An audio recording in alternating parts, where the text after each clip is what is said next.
Olá, Odair, da DevCode aqui. Na aula de hoje nós estaremos dando continuidade à nossa playlist de Flexbox e vamos trabalhar especificamente com a propriedade Flex Direction. Então o que seria exatamente Flex Direction? Ele é uma propriedade do Flexbox que possibilita com que a gente trabalhe com os elementos tanto em linha, ou seja, na horizontal, quanto na vertical, ou seja, em coluna. Então a gente pode atribuir valores para que os elementos se distribuam de forma diferente. Então, para que vocês entendam de forma mais prática, eu vou partir aqui para o nosso exemplo, beleza? Então, estou com CSS com HTML criados, vou estruturar o meu HTML, colocar um título aqui, vai ser Flex Direction, perfeito? Vou linkar o CSS, link CSS aqui, está linkado, isso tudo vocês já viram nas aulas iniciais, então eu vou partir de forma mais rápida, tá?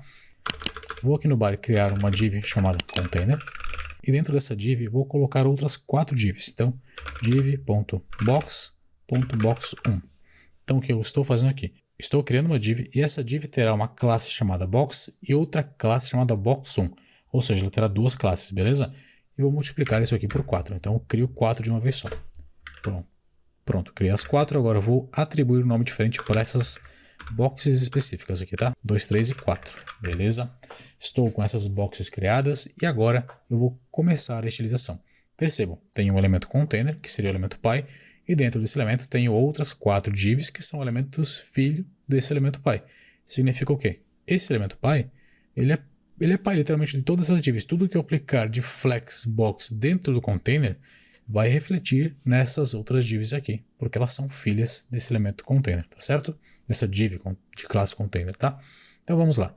Vamos começar utilizando essas boxes. Box width de 100 pixels e um height de 100 pixels. Então essas boxes ficarão tipo um quadrado, beleza? Background, vou colocar um background roxo, talvez um roxo um pouquinho mais fraco.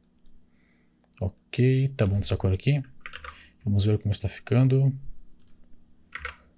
Beleza, estão aqui todas as divs, só que percebam que elas estão muito grudadas. Então vou colocar um margin de 5 pixels e agora elas estão separadas. Então div 1, 2, 3 e 4, bem como nós temos aqui. Perfeito, temos essas divs criadas. Agora, como é que eu faço para atribuir a propriedade Flex Direction nelas? Eu tenho que inicialmente ter o meu container recebendo displayFlex. DisplayFlex, porque como eu disse anteriormente, tudo que eu aplicar no container vai se refletir dentro dessas divs, ou melhor, vai se refletir nas divs que estão dentro dele. Beleza? Isso aí está até especificado na documentação do Flexbox, tá? Então, para eu mexer nos elementos, eu tenho que aplicar a utilização dentro do container, dentro do elemento pai deles, tá certo? Feito isso, eu tenho os elementos em linha, e agora eu posso vir aqui e alterar para a coluna. Flex Direction, column. Pronto. E aí vocês devem estar se perguntando, tá, mas o que mudou? Porque se eu tirar o Flex Direction e o DisplayFlex, eu tenho todos os elementos dispostos um abaixo do outro, certo? Exatamente. Na teoria, se fosse utilizar só isso aqui, não muda nada. Posso utilizar o DisplayFlex ou não utilizar nada, certo? Exato. Só que, se a gente utilizar o DisplayFlex, a gente tem uma atribuição muito, mas muito importante, que é a facilidade para alinhamento e responsividade. Por quê? Porque o Flexbox em si ele foi criado justamente para resolver um problema que nós tínhamos antigamente, que é alinhamento de itens e elementos e responsividade por consequência. Por quê? Quando a gente arruma um problema de alinhamento, a gente automaticamente também ganha na responsividade. Eu vou mostrar para vocês agora essa situação, beleza? Então, dentro da box aqui, eu vou aplicar um display flex e um flex grow on. Flex grow on. Perfeito? Só uma observação. Essa aula de Flex Direction não foi feita por acaso, com a publicação logo depois das aulas de Flex Grow, Flex Basis e Flex Shrink. Eu já planejei isso para que vocês soubessem como é que funciona essa atribuição, para que agora vocês entendessem a atribuição disso. Beleza? Então se você não assistiu essas aulas ainda, peço que assista. Se possível, assista a playlist inteira até chegar aqui. Questão de 1 horinha no máximo, beleza? Aí você vai ter um conhecimento bem mais aprofundado sobre o que você precisa para entender o que eu estou falando. Então, ok. Agora, eu vou estilizar, deixa eu só mostrar aqui. No elemento pai, nós temos uma largura que não está definida e nenhuma altura. Então, eu vou atribuir uma altura de 800 pixels, por exemplo. Então, esses elementos eles já vão se ajustar à altura do elemento pi. Por mais que eu tenha atribuído aqui uma altura de 100 pixels, percebam que com certeza isso aqui tem mais. Então, vamos verificar. F12 para inspecionar. Vamos clicar em cima do elemento e vamos verificar. Ó, esse elemento tem 100 por 190. Então, ele já passou de 100 pixels. Por quê? Porque ele está atribuindo a altura dele ao elemento pi. Ele está vinculado ao elemento pi. Então, se eu alterar meu elemento pi, que é o container, por exemplo, para 300 pixels, ele vai reduzir a altura. Ó, ele vai, deixa eu aplicar um background aqui. Background azul. Tá. O container ocupa a tela inteira, mas não tem problema. Vocês já vão entender somente com isso aqui, perfeito? Então ele está ocupando a tela inteira. Entretanto, ele está ajustando essas divs para que elas caibam dentro da altura que está definida para esse container. Por mais que ela já tenha uma altura definida, olha aqui, ó, elas têm uma altura de 100 pixels, certo? E o height tem uma altura de 300 pixels. Significa o quê? O elemento pi tem 300 pixels de altura e cada div dessa tem 100. Então, na teoria, já tem 400 pixels aqui. Só que, perceba que elas não estão ultrapassando o limite da altura do elemento pi, ou seja, ele está ajustando a altura dessas divs para que elas caibam dentro dele. Então, isso é algo muito relevante que é feito com o Flexbox. Se eu, por exemplo, tirar essa propriedade Flexbox, ou melhor, DisplayFlex, do elemento pi, o que vai acontecer? Essas divs simplesmente vão ultrapassar o limite que está imposto por ele. Então aqui já é um problema para nós, porque se tiver algum erro de configuração ou alguma coisa nesse sentido que possa fazer com que as divs passem da altura do elemento pi, isso não será ajustado, será simplesmente ignorado e elas vão passar, como está acontecendo aqui.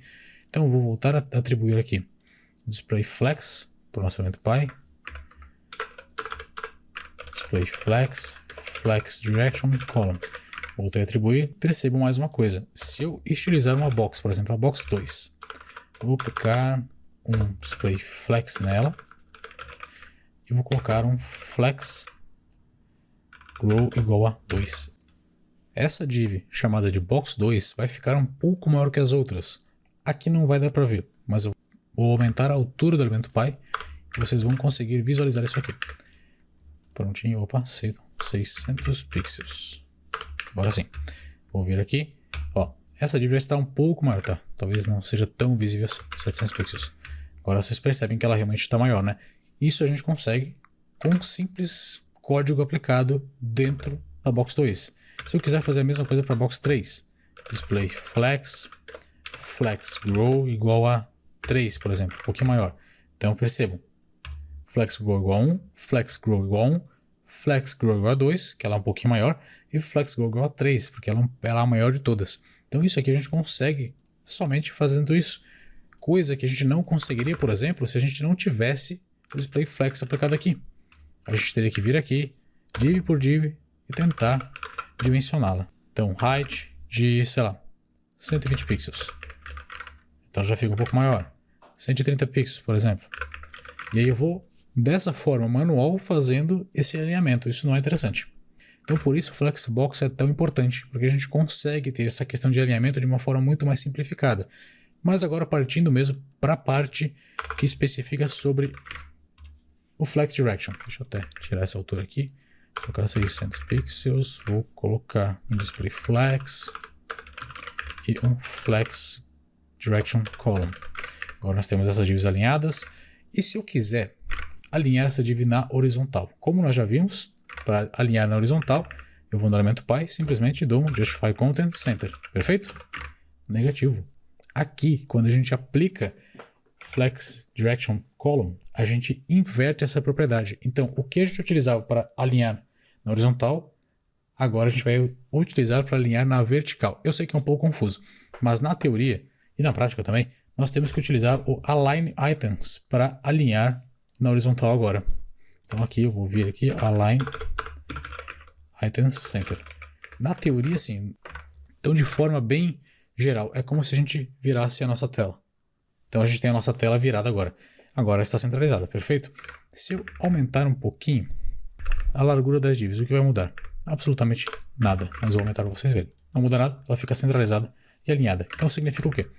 Agora, para eu centralizar essa div na horizontal, eu tenho que usar Align Items. Isso quando eu estou com o Flex Direction sendo utilizado. Perfeito? Então, a aula sobre Flex Direction é essa. Eu vou deixar aqui no cardzinho um link que vai direcionar vocês para a aula de FlexCrawl. Então vocês podem clicar aqui caso vocês não tenham entendido alguma coisa. Se vocês tiverem alguma dúvida, vocês podem me chamar, estarei à disposição para ajudar vocês. Deixem um like se gostaram do vídeo, compartilhem também, né?